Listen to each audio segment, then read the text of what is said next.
মোহাম্মদ জাহাঙ্গীর আলম তিনি গত 13 ডিসেম্বর 2025 তারিখে বিরোধী যারা হামলায় আক্রমণে শহীদ হন। মহান আল্লাহ তাআলার কাছে মরহুম মোহাম্মদ জাহাঙ্গীর আলমের বিদায়ী আত্মার মাগফিরাত কামনা করছি।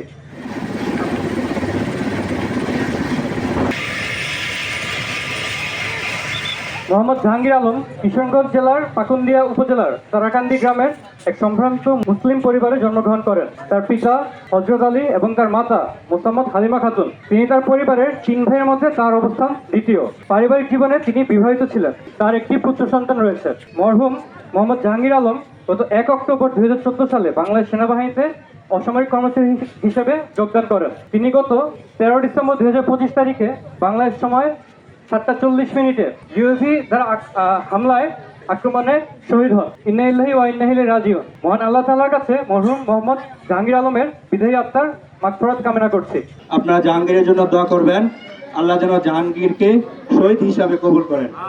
জাহাঙ্গীরকে যেন আল্লাহ একজন শহীদ হিসাবে হাশরের ময়দানে আমার বোনের সাথে শহীদের স্ত্রী হিসাবে সাক্ষাৎ করিয়ে দেন। আমিন।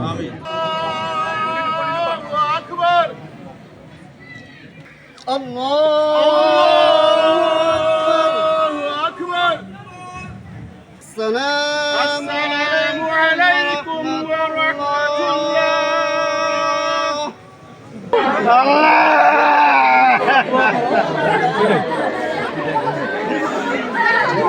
এক নজর দেখতাম চাইছিলাম দেখাইলো না।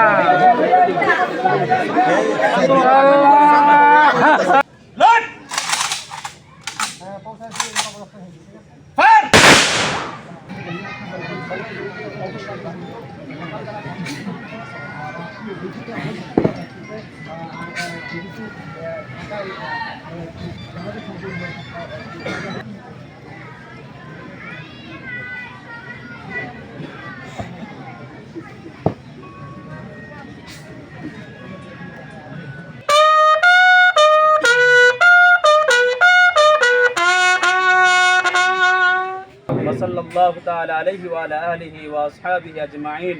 Amin, amin, birahmatika ya arhamar rahimin.